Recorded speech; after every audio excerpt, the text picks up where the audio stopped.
Hello, my dear friends and students. I welcome you all my YouTube channel DU Families. I am दीपक उपाध्याय और हम जो class 11th के units and measurement के बारे में हमने आपको पार्ट 1 वीडियो में बताया था। अब उससे जो नेक्स्ट टॉपिक्स था, लिस्ट काउंट एरर से छूट गया था, उसके बाद का सारा। तो चलिए इस वीडियोज़ में हम उसको डिस्कस करते हैं। तो चलिए सबसे पहले स्टार्ट करते हैं, लिस्ट काउंट एरर क्या होता है। ये बड़ा ही मज़ेदार टॉपिक है list count error. Zero error के बाद यही आता है जो कि मोस्ट इम्पॉर्टेंट है। कभी बार आप देखिएगा क्वेश्चंस में किसी चीज़ का वैल्यू, मान लीजिए अगर मान लीजिए हमने कोई मेजरमेंट किया ए, तो उसका कभी बार वैल्यूज लिखा रहता है 25 प्लस माइनस 0.1 ऐसे करके लिखा रहेगा आपका। तो क्या होता है वो, ये प्लस माइनस 1 ये क्या होता है, वही ये बताएगा लिस्ट काउंट एरर। तो चलिए इसी के बारे में स्टार्टिंग से हम लोग समझते हैं क्या होता है। एक्चुअली लिस्ट काउंट एरर का सबसे पहले डिफिनीशन जान लेते हैं। स्मॉलेस्ट वैल्यू होता है, अगर हम जिस मेजरिंग इंस्ट्रूमेंट से ये एरर होता है, list count error is the error किसका, तो हम जिस मेजरिंग इंस्ट्रूमेंट से किसी भी चीज़ का मेजरमेंट करते हैं उसमें जो सबसे कम से कम ध्यान दीजिएगा, it is the smallest error. ठीक है, सबसे कम यही क्या होता है, जो एरर आता है उसी को बोलते हैं लिस्ट काउंट एरर। जैसे अभी हम चलिए इसको हम आपको जीरो एरर इस स्केल के माध्यम से हमने समझाया था आपको। देखिए यहाँ पे भी जीरो एरर का निशान अभी लगा भी है। तो खैर हमने आपको बताया था कि यही मीटर स्केल ले लेते हैं। ठीक है, अब मीटर स्केल ले करके मान लीजिए किसी चीज़ का लेंथ हमने मेजर किया, तो जीरो से स्टार्ट। अब जीरो एरर बता चुके हैं, उससे रिलेटेड ये नहीं है। अब तो मान लीजिए हम यहाँ से स्टार्ट किए, ऐसे हम क्या किए, कुछ उसका लेंथ 10 सेंटीमीटर तक का था तो हमने मेजर कर लिया। ठीक है, जीरो से लेकर के हमने क्या किया 10 तक उसको मेजर कर लिया। अब ध्यान दीजिए हमने क्या किया, इस किसी भी चीज़ सब कुछ भी था, मतलब किसी का लेंथ हमने क्या किया 10 सेंटीमीटर मेजर कर लिया। अब जाहिर सी बात है कि कोई भी चीज़, अगर किसी भी चीज़ का आप मेजरमेंट करते हैं तो एरर आना पक्का है, कोई भी आइडियली एकदम नहीं होता है। तो इसमें भी एरर होंगे, और वो कम से कम एरर क्या हो सकता है, तो देखिए इस स्केल को हमें करना क्या था कि 10 सेंटीमीटर का कोई लेंथ मेजर करना था, पर इस स्केल में ये जो 0 से 1 का ये जो गैप है, 0 से लेकर के जो 1 के बीच में जो गैप है उसको 10 इक्वल पार्ट्स में डिवाइड कर दिया गया। मतलब ये 1 सेंटीमीटर को मिलीमीटर में कन्वर्ट कर दिया गया है। ठीक है, तो क्या ये ज़रूरी है कि जो हमने मेजर किया ये एकदम 0 से लेकर के एग्जैक्टली 10 तक ही हो? ऐसा पॉसिबल हो भी सकता है, पर नहीं भी, चांसेस जो है ज़्यादा नहीं कहिए, क्योंकि कोई भी चीज़ आइडियली नहीं होता है। हल्का सा या तो उससे 10 से ज़्यादा, यहाँ पर देखिए हल्का सा 10 से ज़्यादा है। ठीक है, तो हल्का सा हो सकता है ज़्यादा हो, या फिर हल्का सा हो सकता है कम हो। ठीक है, दोनों पॉसिबिलिटीज़ है। तो वो कितना हो सकता है ज़्यादा, फिर कितना कम हो सकता है, तो देखिए ये 10 और 11 या फिर 0 से 1 के बीच ये 10 इक्वल पार्ट्स में डिवाइड है, तो कम से कम ये 1/10, क्योंकि अगर एक पार्ट की बात करें तो 0.1 है, ये क्या है, ये 10 मिलीमीटर में बटा हुआ है ना, इसमें कम से कम एरर आने की संभावना है, क्या है पॉसिबिलिटीज 0.1 क्या है 0.1 है, क्योंकि ये 0 से 1 के बीच में 10 इक्वल पार्ट्स में डिवाइड है। तो अगर हमें 10 तक मेजर करना था, मतलब ये जो बड़ी वाली लाइन है यहीं तक हमें रुक जाना था, पर अगर हल्का सा भी अगर उधर चला जाता है, राइट साइड या फिर लेफ्ट साइड आ जाता है, तो इसमें 0.1 स्मॉलेस्ट वैल्यू का हो सकता है एरर आ जाए। ठीक है, तो उसी एरर को हम लोग क्या कहते हैं, लिस्ट काउंट एरर। क्या कहते हैं, लिस्ट काउंट एरर। समझ में आ रहा है ना, वही यहाँ पे प्लस माइनस 0.1 लिखा रहता है। तो अगर ऐसा कभी भी क्वेश्चंस आए तो उसमें बताता नहीं कि लिस्ट काउंट एरर क्या है, लेकिन यहाँ पर दे दिया रहता है, प्लस माइनस दोनों लगाता है। प्लस माइनस इसलिए दोनों लगाता है क्योंकि हो सकता है ये थोड़ा सा ज़्यादा भी हो और हो सकता है थोड़ा सा ये कम भी हो, तो ये एरर है। और वो कौन सा एरर है, तो लिस्ट काउंट एरर। ठीक है, कोई कन्फ्यूजन तो नहीं है? अगर कोई कन्फ्यूजन होगा तो एक बार ज़रूर कहिएगा, इसको हम फिर से बता देंगे क्योंकि मोस्ट इंपॉर्टेंट है, इस पर क्वेश्चंस बनते हैं। उसके बाद हम उन एरर का कैलकुलेशन करेंगे कि हम कितना एरर कर रहे हैं या फिर हमारा वैल्यू कहाँ तक सही है। तो अब हम पढ़ते हैं एरिथमेटिक मीन कैलकुलेशन अब करते हैं हम लोग। ठीक है, एरिथमेटिक मीन एक्चुअली होता क्या है, आपको मीन के बारे में हम बता चुके हैं पहले ही। मीन क्या होता है, तो एवरेज होता है। ठीक है, तो अब हम एरिथमेटिक मीन पढ़ेंगे। एरिथमेटिक मीन में मान लीजिए हमने कोई ऑब्जर्वेशन किया, कोई हमने एक्सपेरिमेंट किया, A1 एक्सपेरिमेंट किया, A2 एक्सपेरिमेंट किया, A3 एक्सपेरिमेंट किया, A4 ऐसे करके, मतलब हमने N तक क्या किया, सम सर्टेन एक्सपेरिमेंट किया। ठीक है, अब हमें करना क्या है, अरिथमेटिक मीन निकालना है। मतलब क्या निकालना है, एवरेज निकालना है। और हम ऐसा क्यों करते हैं, मान लीजिए आप वर्नियर कैलिपर के हेल्प से या फिर स्फेरोमीटर के हेल्प से या फिर किसी मीटर स्केल के हेल्प से, मान लीजिए आप कुछ लेंथ कोई मेजर कर रहे हैं या फिर किसी भी चीज़ का मेजरमेंट कर रहे हैं, तो मेजरमेंट करेंगे तो हो सकता है क्या, ये तो कंफर्म है कि एरर्स तो आने तय हैं, ठीक है। हम जिस चीज़ का मेजरमेंट करेंगे उसका एक क्या होगा, ट्रू वैल्यू होगा। क्या होगा उसका, एक ट्रू वैल्यू, ठीक है। उसका हमारा होगा एक ट्रू वैल्यू जो कि हमें पहले से पता होगा। मान लीजिए उसका ट्रू वैल्यू है 3.543 सेंटीमीटर में, मान लीजिए इतना उसका ट्रू वैल्यू है, ठीक है। हम अब मेजरमेंट किए तो पहला जो हमारा एक्सपेरिमेंट था जब उसका मेजरमेंट करके जब हम उसका रीडिंग लिए तो मान लीजिए उसका रीडिंग आया 3.541, ठीक है। फिर इसी तरह दूसरा किए तो 3.544 आया, ठीक है। मान लीजिए फिर उसके बाद ऐसे करके हम क्या किए, कुछ मेजर्ड वैल्यू निकाले, ठीक है। एक्सपेरिमेंट करके हम क्या किए, कुछ मेजर्ड वैल्यू निकाले। अब इन मेजर्ड वैल्यू का देखिए, ये सारे के सारे जो रीडिंग्स हम ला रहे हैं ये सब इसके नियर अबाउट या तो सेम है, मतलब इसके नियर अबाउट क्या है, काफ़ी करीब इसके वैल्यू है, नहीं तो फिर इससे अधिक है, नहीं तो या फिर इससे कम है। तो जब हम इन्हीं मेजर्ड वैल्यू का अगर हम क्या करते हैं, अगर हम एवरेज निकालते हैं, मतलब मीन निकालते हैं, तो जो आएगा वैल्यू ना, इन्हीं मेजर्ड वैल्यू का हम क्या कर रहे हैं, मीन निकाल रहे हैं, तो जो हमारा वैल्यू आएगा वो इस वैल्यू के काफ़ी हद तक, इस ट्रू वैल्यू के बहुत ही करीब आएगा, ठीक है। इसलिए हम क्या करते हैं, अरिथमेटिक मीन निकालते हैं। और अरिथमेटिक मीन निकालने का तरीका आपको पहले से पता है। क्या करते हैं हम, सिंपली बस जितने आपके ऑब्जर्वेशन या फिर जितने आपके एक्सपेरिमेंट्स रहते हैं सबको जोड़ देते हैं आप, और जितने आपके नंबर में होते हैं उससे क्या करते हैं, डिवाइड कर देते हैं। सिंपली यहाँ पे भी वही करना है, मतलब A1 + A2 + A3 + dash dash dash AN तक अपॉन में टोटल कितने नंबर ऑफ एक्सपेरिमेंट्स थे, तो n थे, तो हम n से क्या कर दिए, डिवाइड कर देते। जो हमारा आता है वो क्या आता है, अरिथमेटिक मीन आता है, ठीक है। क्लियर है। अगर उसे समेशन के फॉर्म में लिखें तो आई मान लेते हैं, i = क्या है, 1 है, 1 से अब जहाँ तक का n तक, इसे हम यहाँ तक n लिए, मतलब हम n तक एक्सपेरिमेंट करते जा रहे हैं। और ये क्या था, तो ai लिख देते हैं, मतलब i यहाँ पे क्या है, i हमारा है इंटीजर, ठीक है, मतलब 1 2 3 4 5 6 ऐसे समथिंग करके, और डिवाइडेड बाई n, या फिर डिवाइडेड बाई n लिखिए, हाँ डिवाइडेड बाई n, ठीक है। समझ में आया, बढ़िया है। तो इस तरीके से हम करके क्या कर सकते हैं, इस तरीके से हम करके हम निकाल सकते हैं अरिथमेटिक मीन। क्लियर है, समझ में आया। एब्सोल्यूट एरर क्या होता है, तो एब्सोल्यूट एरर जो है डिफरेंस होता है, ठीक है, किसका, तो जो हम मेजरमेंट करके जो वैल्यू लाए रहते हैं, ठीक है, उसका ट्रू वैल्यू के साथ क्या रहता है, डिफरेंस होता है, ठीक है। किसके बीच का, तो ट्रू वैल्यू और हम जो मेजरमेंट करके वैल्यू लाए रहते हैं, मतलब मेजर्ड वैल्यू जो हम लोग लाए रहते हैं उनके बीच का क्या होता है, डिफरेंस।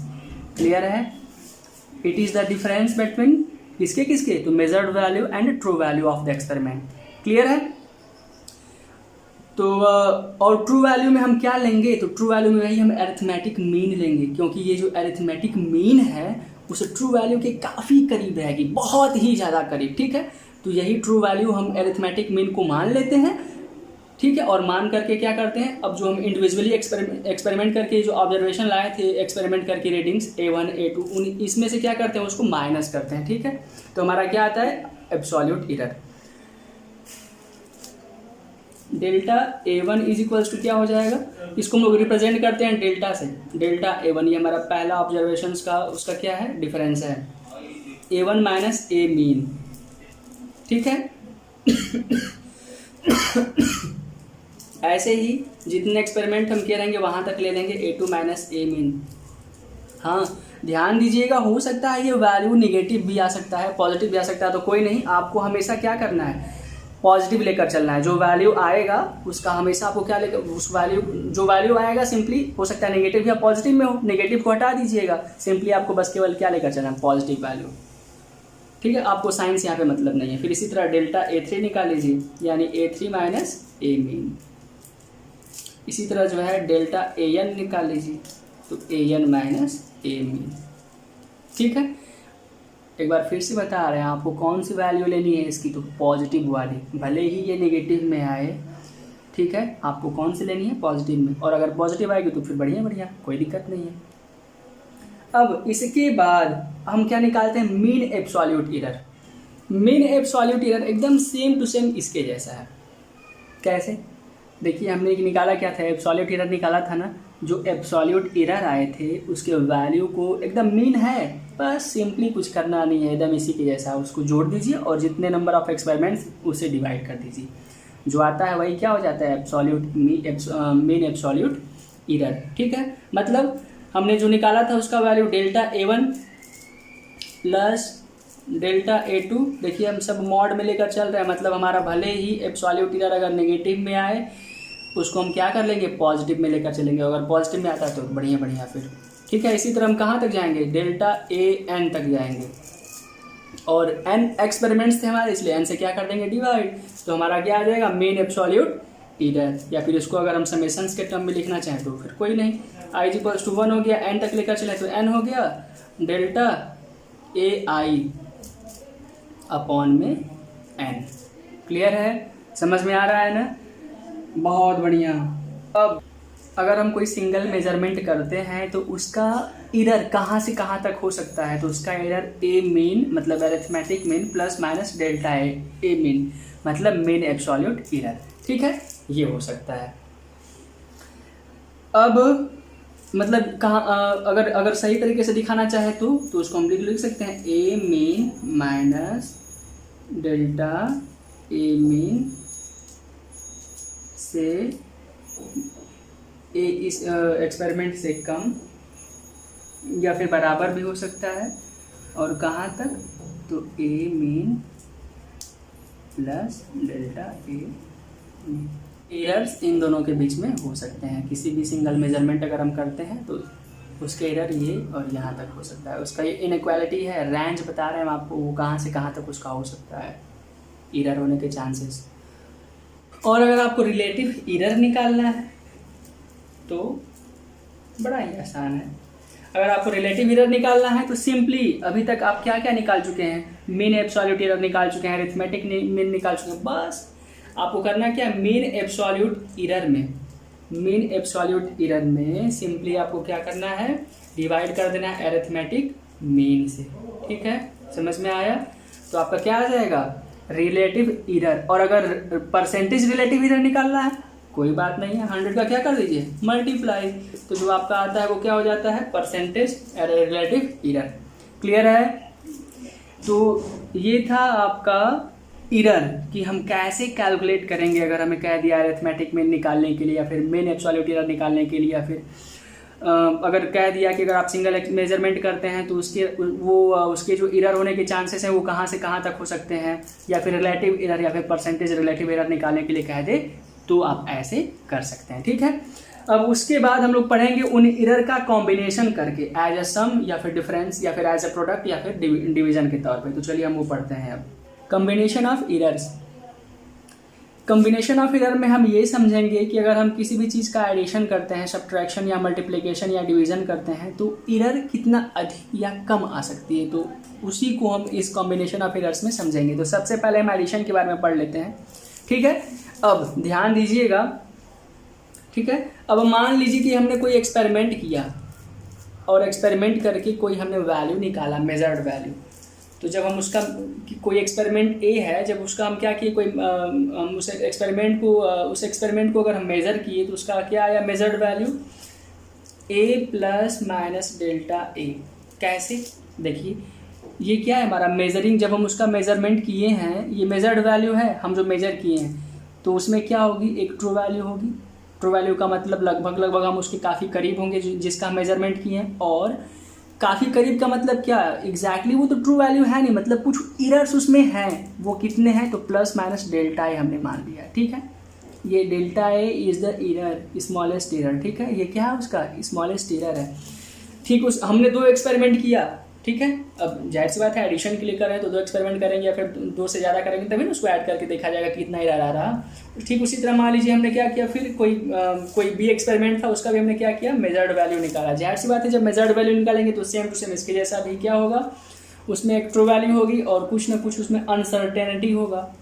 ठीक है, तो वो ये हो गया प्लस माइनस डेल्टा भी। अब खुद ध्यान दीजिए, अब जब हम उन दोनों को जोड़ेंगे मतलब जेड इज इक्वल्स टू, हमें क्या चाहिए उसका, हमें निकालना है क्या उसका, तो हमें निकालना है उसका क्या, हमें उसका निकालना है कि हम कितना उसमें कितना एरर जुड़ रहा है या फिर कितना एरर घट रहा है। तो मान लीजिए दोनों को जब हम ऐड करेंगे जेड इज इक्वल्स टू, मान लीजिए हमारा यही फाइनल रिजल्ट है, तो ये क्या होगा, ए प्लस बी होगा ना। और इसमें भी कुछ क्या होंगे, एरर होंगे, ध्यान दीजिएगा। जाहिर सी बात है ना कि हम जो मेजर्ड वैल्यू निकाले थे जब उसी को जोड़ेंगे तो साथ साथ में उसका एरर भी जुड़ेगा, सिंपल सा फंडा है, ठीक है। यानी जेड इज इक्वल्स टू क्या हो जाएगा, तब जेड इज इक्वल्स टू हो जाएगा ये जो हमने निकाला था वो,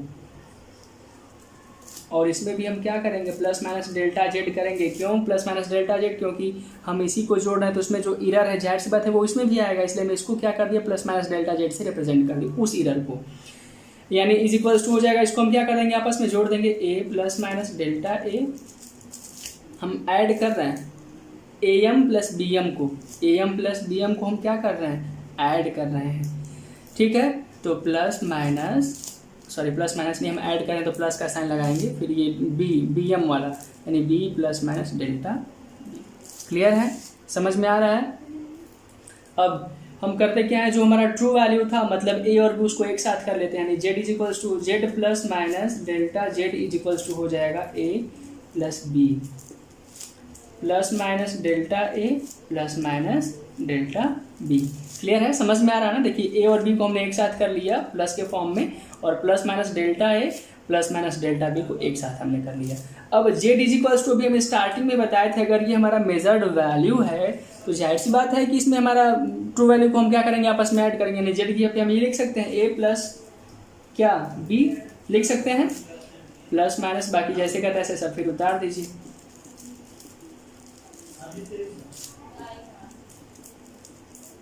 समझ में आ रहा है। देखिए ए प्लस बी यहाँ पे भी, ए प्लस बी यहाँ पे भी, तो ए प्लस बी और ए प्लस बी आपका कट जाएगा, बच जाएगा क्या, तो plus minus delta Z is equals to plus minus delta A plus minus delta B. ठीक है, यानी एडिशन वाला ये है तो इसमें कितने एरर आने के चांसेस हैं, delta A plus delta B. यही उस एडिशन वाला जब हम उसको ऐड करेंगे किसी भी दो अगर एक्सपेरिमेंटल वैल्यू को, मेजर्ड वैल्यू को, तो उसमें कितने एरर्स आने के पॉसिबिलिटीज़ हैं, तो ये समझ में आ रहा है ना। ठीक जैसे हमने ये निकाला है वैसे ही हम क्या कर लेंगे, सब्ट्रैक्शन के लिए निकालेंगे। बस अंतर क्या रहेगा, तो वहाँ पे अंतर क्या रहेगा, वहाँ पे अंतर ये रहेगा कि यहाँ पे हमने जो ऐड किया है वहाँ पे हम क्या कर देंगे, सिंपली माइनस। तो जब माइनस करेंगे तो ए माइनस बी को एक साथ कर लेंगे। यहाँ से हम डायरेक्टली बता रहे हैं सब्ट्रैक्शन के लिए, ध्यान दीजिएगा, सब्ट्रैक्शन के लिए डायरेक्टली बता रहे हैं। चलिए स्टार्टिंग से ही लिख लेते हैं, उसका भी कोई मेजर्ड वैल्यू होगा, सेम टू सेम ये सब होगा पूरा का पूरा उसका भी। ठीक है,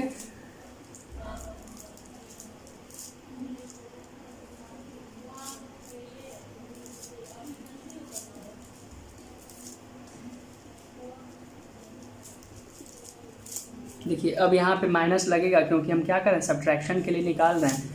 फिर b plus minus delta Z का वैल्यू क्या है, तो a माइनस बी है, तो जेड का वैल्यू हम a माइनस बी लिख लिए हैं, प्लस माइनस डेल्टा जेड, ये जेड है बाबू, 2 नहीं है, इज इक्वल्स टू फिर a और b को साथ में कर लेते हैं तो a माइनस बी साथ में हो जाएगा, plus minus delta a plus minus delta b। ठीक है, अब a माइनस बी आपका कट जाएगा, बच जाएगा plus minus delta Z is equals to plus minus delta A plus minus delta B. ठीक है, ये आपका क्या हो जाएगा, उसके लिए एरर, सब्ट्रैक्शन के लिए। जैसे आपका एडिशन के लिए था वैसे सब्ट्रैक्शन के लिए हमने क्या निकाल लिया, एरर। ठीक इसी तरह हम मल्टीप्लिकेशन और डिवीजन के लिए निकालते हैं। मल्टीप्लिकेशन के लिए जब हम निकालेंगे तो हमारा जो मेजर्ड वैल्यू आएगा उसमें क्या होगा, कुछ ना कुछ तो अनसर्टेनिटी होगा ही, वही हम ये मान लिए हैं। दो हमारा क्या है, ऑब्जर्वेशन हम एक्सपेरिमेंट किए हैं। ठीक है, अब हम क्या निकाल रहे हैं, मल्टीप्लिकेशन, और हाँ इसका जो ट्रू वैल्यू होगा वो किसके बराबर होगा, Z is equals to A B के बराबर होगा। ठीक है, अब हमें क्या निकालना है, इसमें एरर निकालना है कि इसमें जो एरर आएगा वो कितना ज़्यादा आएगा मल्टीप्लाई के फॉर्म में। तो चलिए आसानी से निकालते हैं इसको भी। ठीक है, तो हम यहाँ पे करेंगे क्या करेंगे, तो जेड, अब जाहिर सी बात है कि जो हमारा वैल्यू आएगा उसमें भी कुछ एरर होंगे, plus minus delta Z is equals to क्या, उसका हम क्या कर रहे हैं, मल्टीप्लाई कर रहे हैं। ठीक है, यानी ए एम इंटू क्या करेंगे, बी एम लिखेंगे। ए एम की जगह पे क्या है आपका ए प्लस माइनस डेल्टा ए, और बी एम की जगह पे क्या है आपका, तो B plus minus delta B, delta B. ठीक है, ये है हमारा। अब हम इसमें क्या कर देंगे, मल्टीप्लाई आपस में, तो ए और बी का आपस में मल्टीप्लाई, तो ए बी हो जाएगा। फिर इसमें करेंगे तो आपका क्या आएगा, plus minus A delta B. इसका जब इसमें करेंगे तो plus minus delta A B, और जब इसमें करेंगे तो plus minus delta A delta B. Clear है, समझ में आ रहा है ना, बहुत बढ़िया। ये क्या है, Z plus minus delta Z. अब देखिए जेड का वैल्यू हमें पहले से पता था ए बी है, तो जेड की जगह पे हम क्या लिख लेंगे, A B is equals to A B plus minus, बाकी जैसे का तैसे सब नीचे उतार देंगे। देखिए ए बी इधर भी है, ए बी इधर भी है, और सॉरी हाँ देखिए आपका डेल्टा जेड छूट गया, A B plus minus delta Z. देखिए ए बी और ए बी आपका खत्म हो गया, बच गया आपका delta Z plus minus delta Z is equals to plus minus A delta B plus minus delta A B. और हाँ देखिए यहाँ पे ये हमारे क्या है, इरर्स है जो कि बहुत ही छोटे हैं, और जाहिर सी बात है ना, अगर मान लीजिए 0.1 में 0.1 का मल्टीप्लाई करेंगे तो इसका वैल्यू क्या आएगा, क्या आएगा, मान लीजिए मल्टीप्लाई करेंगे आप तो 0.01 आएगा। देखिए हम जब स्मॉलेस्ट लिस्ट का क्या है, ये बहुत ही छोटा स्मॉलेस्ट लिस्ट इरर है, बहुत ही छोटा इरर है। तो जब हम उन दोनों इरर का मतलब जितना ही वो इरर छोटा होगा, जब उन दोनों इरर का आपस में मल्टीप्लाई करेंगे तो और भी ज़्यादा उसका वैल्यू छोटा आएगा, इसलिए इसको हम लोग क्या कर देते हैं, इग्नोर कर देते हैं। मतलब ये 0 के बराबर आपका हो जाता है, मतलब इसको हम इस टर्म को यहाँ से गायब कर दिए। क्लियर है। अब हम उसके बाद करेंगे क्या, अगर इसमें हमारा जो इक्वेशन हमारा आया, अगर इसमें हम क्या कर देते हैं, जेड से अगर डिवाइड कर देते हैं, लिख लीजिएगा आप dividing Z on both side. तो जब जेड से डिवाइड करेंगे तो plus minus delta Z upon में Z is equals to plus minus, और जेड का वैल्यू हमारा क्या था, तो जेड का वैल्यू था स्टार्टिंग में आपको हमने यहाँ पे बता दिया है ए बी है। हमने जेड से डिवाइड किया, मतलब जहाँ जेड है वहाँ पे ए बी लिख सकते हैं, यानी ए डेल्टा बी अपॉन में A B plus minus delta A B upon में ए बी। ठीक है, देखिए बी से बी कट गया, ए से आपका ए कट गया, यानी plus minus delta Z upon में Z is equals to plus minus delta B upon में B plus minus delta A upon में ए। उसमें कितने इरर्स हो सकते हैं, तो यही वो इरर हैं जो मल्टीप्लिकेशन में आपके आ सकते हैं। क्लियर है, समझ में आ रहा है ना। अब मान लीजिए आपका इरर अगर पावर के फॉर्म में दे दिया तो मान लीजिए आपका दिया है Z is equals to A square, आपको इस फॉर्म में दिया हुआ है, आपको क्या करना है, निकालना है। तो जाहिर सी बात है इसमें भी कुछ एरर्स होंगे, वो एरर्स कितने होंगे तो चलिए उसको भी देख लेते हैं। मान लेते हैं हम ये हमारा कोई एक्सपेरिमेंट था ए, तो उसका मेजर्ड वैल्यू क्या हो सकता है, तो A M is equals to क्या हो सकता है, तो A plus minus delta A. ठीक है, ये आपका होगा, और तो जाहिर सी बात है तब ये एरर्स इसमें भी इंक्लूड होंगे, क्योंकि हम इसी को लेकर सॉल्व कर रहे हैं। जेड इज इक्वल्स टू क्या हो, इसमें भी क्या हो जाएंगे, कुछ एरर्स आएंगे, Z plus minus delta Z, यानी ये जो हमारा मेजर्ड वैल्यू है इसको हम इसके यहाँ पे लिख सकते हैं ए की जगह पे। चलिए उसको भी हम सॉल्व कर लेते हैं, पावर के टर्म्स में था, तो ए प्लस माइनस डेल्टा ए के पावर में 2। हम क्या कर रहे हैं, अब इसको सॉल्व कर रहे हैं। चलिए देखिए ये इस फॉर्म में है, तो इसको हम लोग ऐसे लिख सकते हैं ए प्लस माइनस डेल्टा ए, और दूसरे ब्रैकेट में भी ए प्लस माइनस डेल्टा ए लिख सकते हैं कि नहीं, लिख सकते हैं। क्यों, क्योंकि पावर है ना भाई, अगर 4 के पावर में अगर मान लीजिए 2 है तो 4 के पावर में 1 इंटू 4 के पावर में 1 नहीं लिख सकते हैं, लिख सकते हैं आसानी से। तो इसको भी हमने वैसे लिख दिया। अब फिर लिखने के बाद क्या कर दिया हम आपस में मल्टीप्लाई, तो ए स्क्वायर, ए का मल्टीप्लाई के साथ ए स्क्वायर, फिर ए का मल्टीप्लाई इसके साथ तो plus minus A delta A, फिर इसके साथ जब इसका मल्टीप्लाई तो प्लस माइनस डेल्टा ए, फिर ए, और इसका इसके साथ की तो प्लस माइनस डेल्टा ए, फिर डेल्टा ए मतलब डेल्टा ए और डेल्टा ए का स्क्वायर हो गया। अब ध्यान दीजिए, जैसा कि हमने मल्टीप्लिकेशन में आपको बताया था कि जब दो कोई स्मॉलेस्ट वैल्यू का हम जब आपस में मल्टीप्लाई करते हैं तो वो वैल्यू और स्मॉलेस्ट हो जाती है, तो इससे अच्छा है उसको हम लोग क्या कर देते हैं, नेगलेक्ट कर देते हैं। मतलब ये टर्म्स आपका 0 के बराबर हो, मतलब ये टर्म्स आपका गायब हो जाएगा।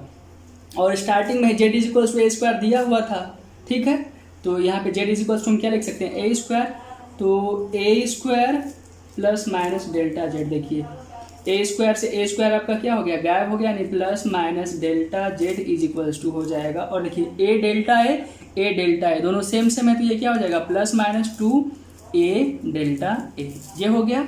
क्लियर है, समझ में आ रहा है ना। अब हम करेंगे क्या, जेड से हम क्या कर देंगे, दोनों तरफ डिवाइड। जब जेड से डिवाइड करेंगे तो ये plus minus delta Z upon में जेड हो जाएगा।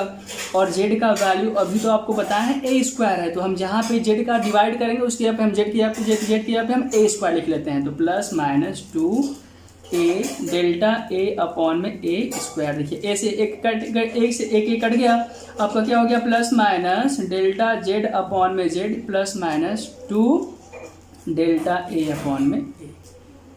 ठीक है, तो ये होता है क्या, जब कोई पावर के टर्म्स में हो, और जब हम अगर कोई एरर आपका पावर के टर्म्स में हो तो ये रिलेशन होता है उसके बीच। इसी के जरिए हम क्या कर लेते हैं, आसानी से फाइंड कर लेते हैं। हाँ, ये मोस्ट इंपॉर्टेंट है, इस पर क्वेश्चंस आए हैं और हो सकता है एग्जामिनेशन पॉइंट ऑफ व्यू से भी क्वेश्चंस आए हैं। ठीक है, तो इसे एकदम ध्यान से समझिएगा।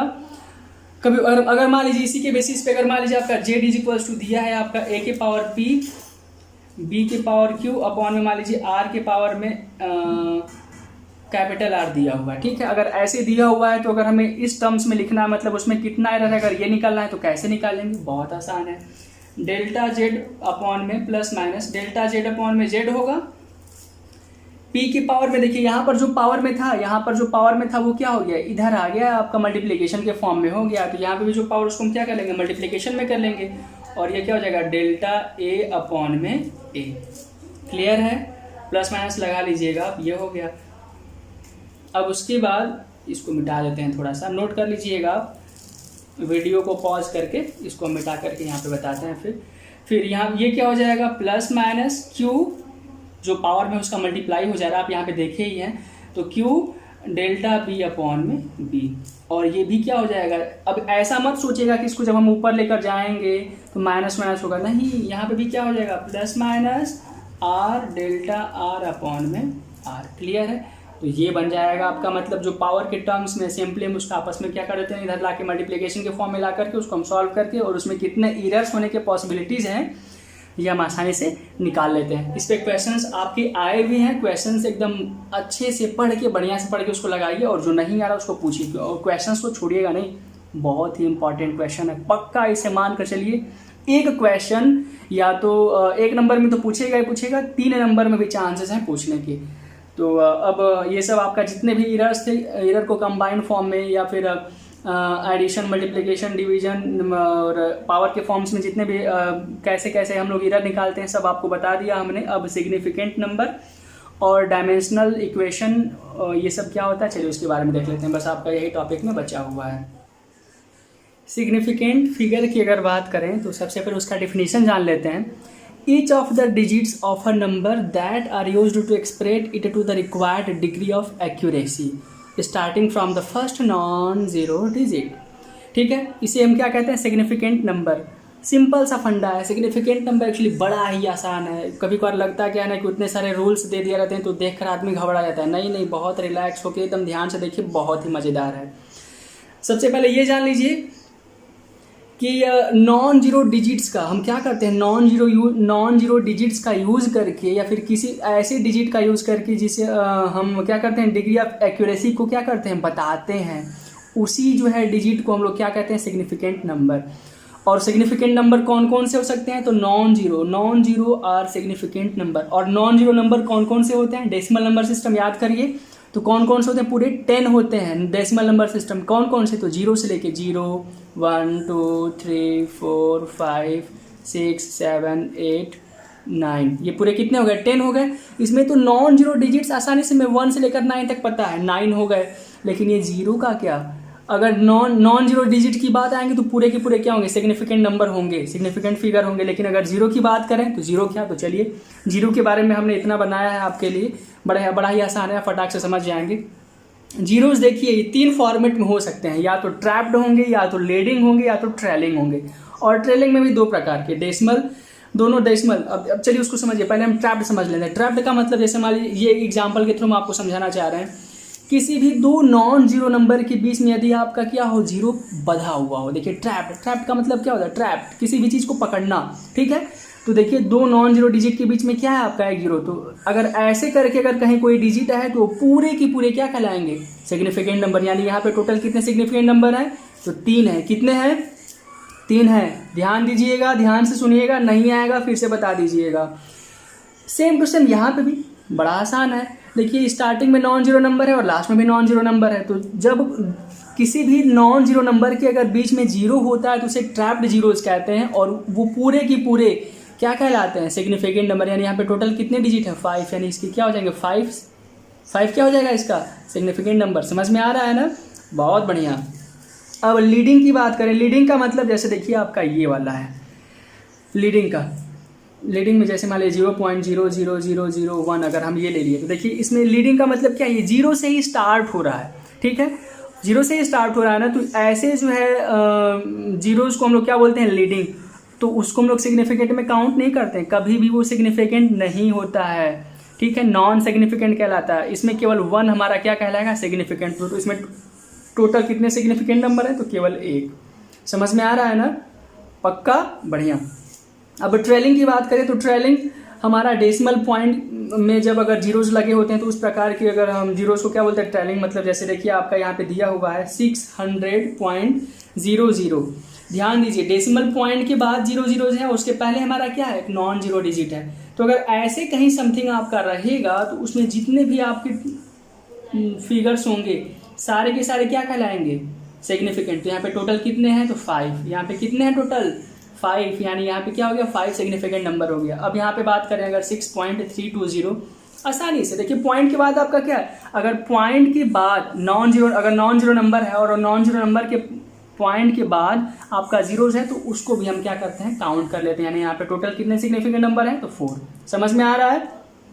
ठीक उसी तरह अगर यहाँ पर देखा जाए 0.00230, तो स्टार्टिंग में देखिए ये तो आपका जो 2 जीरो है, ये जो 2 जीरो है ये क्या है लीडिंग है, ये क्या है लीडिंग है, लेकिन उसके बाद का ये 230 क्या है आपका 230 क्या है 230 आपका है सिग्निफिकेंट नंबर। तो यहाँ पे टोटल कितने हो जाएंगे तो 3, टोटल कितने हो जाएंगे 3। समझ में आ रहा है ना।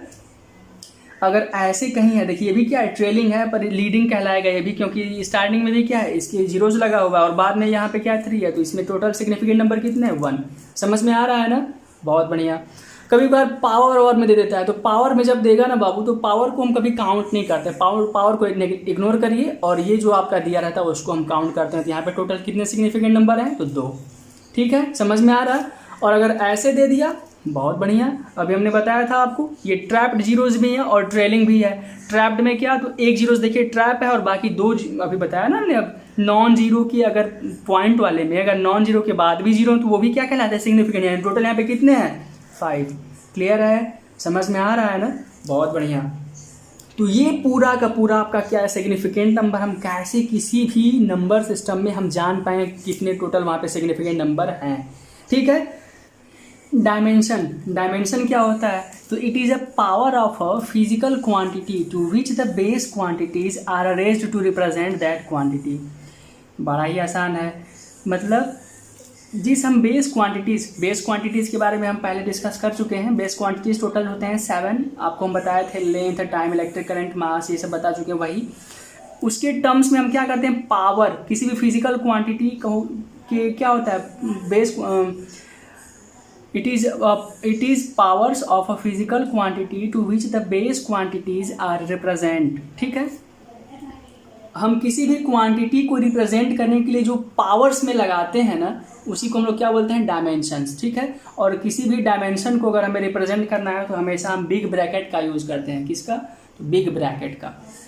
समझ में आ रहा है ना, ये सब फार्मूले हैं, बस आपको पढ़ लेना है और समझ लेना है, बाकी तो जो इम्पोर्टेंट था वो तो हो गया। हाँ, लेकिन ये फार्मूले भी बड़ा इंपॉर्टेंट है क्योंकि आप डायमेंशनल एनालिसिस जब करेंगे, मतलब आपको दे दिया रहेगा क्वेश्चंस और कह देगा इसका आप डायमेंशनल इक्वेशन के आप इसको क्या करें रिड्यूस करिए या फिर समथिंग करके उसका डायमेंशनल इक्वेशन निकालने के लिए कह देगा, तो बड़ा इंपॉर्टेंट है, ये सब जानना ज़रूरी है।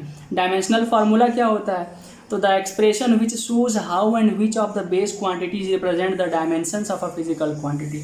जिस एक्सप्रेशन के हेल्प से हम ये जान पाते हैं कि किस बेस क्वांटिटीज़ का हम किसी भी फिजिकल क्वांटिटी का यूज़ करें उसके डायमेंशंस को शो करने के लिए, ठीक है। तो वही डायमेंशनल फार्मूला हमारा क्या करता है उसको बताता है। जैसे एग्जांपल के तौर पे देखिए वॉल्यूम ऑफ किसी बॉक्स का, मान लीजिए अगर वॉल्यूम बॉक्स क्या होता है length into breadth into height होता है, यानी L³ हो गया, और T क्या है हमारा, तो T है हमारा टेम्परेचर, सॉरी टी हमारा टेम्परेचर नहीं, टी हमारा टाइम है, तो यहाँ पे टाइम भी नहीं है, इसीलिए हम क्या करेंगे, सिंपली ऐसे छोड़ देंगे। एल हमारा केवल है, तो इन सबको जीरो करके इसको ऐसे लिख देंगे, ठीक है। ठीक उसी तरह आपका है डायमेंशनल इक्वेशन क्या होता है, तो किसी भी जब डायमेंशनल फार्मूले को इक्वेट करके जो हम इक्वेशन फाइंड करते हैं ना, उसी को डायमेंशनल इक्वेशन कहते हैं, ठीक है। और वो क्या हो सकता है, जैसे फोर्स आप जानते हैं, फोर्स इज इक्वल्स टू क्या होता है, मास इनटू एक्सेलरेशन होता है, तो उसी की हेल्प से ये जो है निकाला गया है आपका क्या, तो डायमेंशनल इक्वेशन दो को इक्वेट करके ये हमारा निकाला गया है इक्वेशन। तो अब उसके बाद हाँ, इन सब का यूज़ बड़ा इंपॉर्टेंट है, हम इसका कहाँ यूज़ करते हैं, तो सर्टेन रिलेशंस किसके बीच का, तो अमॉन्ग डिफरेंट फिजिकल क्वांटिटीज़ का बीच, डिफरेंट फिजिकल क्वांटिटीज़ के बीच का, या फिर हम डिराइवेशंस को चेक करने के लिए उसकी एक्यूरेसी, या फिर डायमेंशनल कंसिस्टेंसी को चेक करने के लिए, इन सब चीज़ों का यूज़ करके हम वो सब चीज़ें चेक करके देखते हैं सही है या फिर गलत। हाँ, एक बात और ध्यान दीजिएगा, चलिए उसको हम अगले वाले टॉपिक में बताते हैं। Principle of homogeneity of dimensions, actually वो भी लिखने वाला ही है तो समझा ही देते हैं।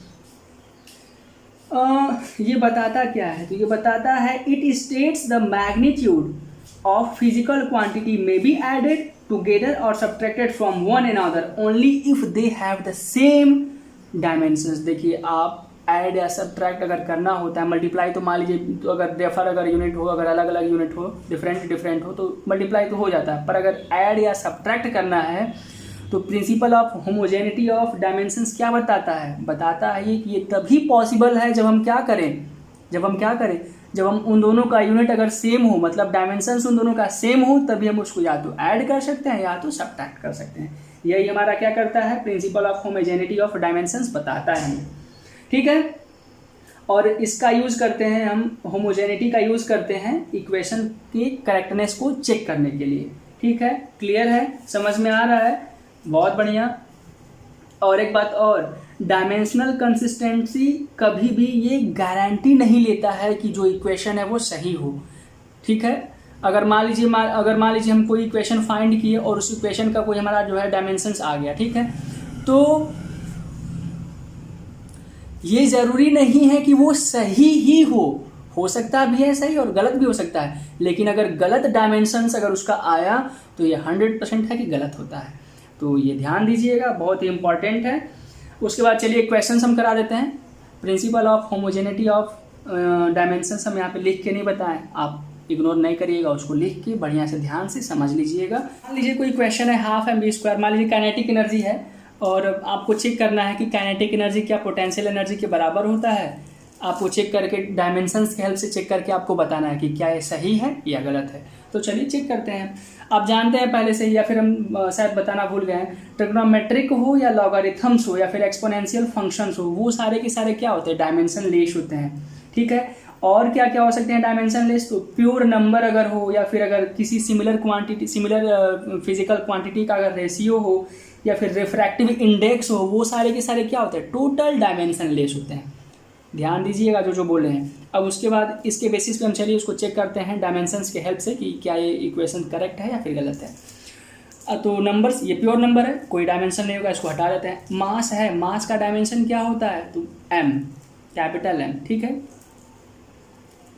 ये क्या है, वेलोसिटी का स्क्वायर है, ठीक है। तो वेलोसिटी का क्या होता है, वेलोसिटी इज इक्वल्स टू होता है डिस्प्लेसमेंट अपॉन में टाइम, यही होता है ना, डिस्प्लेसमेंट अपॉन में टाइम। डिस्प्लेसमेंट एक प्रकार का हमारा डिस्टेंस है, मतलब लेंथ है, लेंथ को हम लोग L से रिप्रेजेंट करेंगे, ठीक है। और अपॉन में टाइम, मतलब टाइम को हम लोग किससे रिप्रेजेंट करेंगे, T से, और उसका क्या है, स्क्वायर है, तो हमने क्या कर दिया, स्क्वायर दोनों का। बहुत समझ में आ रहा है ना, बहुत बढ़िया। उसके बाद मास का फिर क्या होता है, तो मास का m होता है। जी का क्या होता है, ग्रेविटी मतलब एक्सेलरेशन ड्यू टू ग्रेविटी, इसका क्या होता है, तो मीटर पर सेकंड। आपको पता है जी का वैल्यू क्या होता है, 9.8 मीटर पर सेकंड स्क्वायर।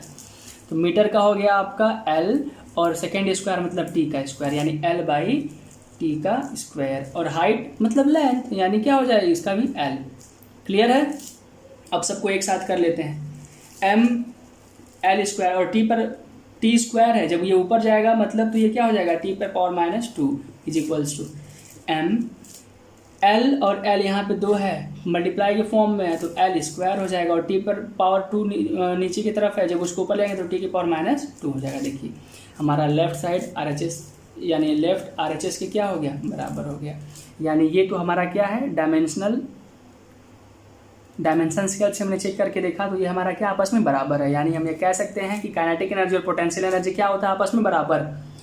एक बार फिर से बता रहे हैं, हम डायमेंशंस के हेल्प से हम चेक कर लेते हैं, लेकिन कोई ये ज़रूरी नहीं होता है कि जो इक्वेशन हमारा सही आया है वो सही ही हो सकता है वो गलत भी हो।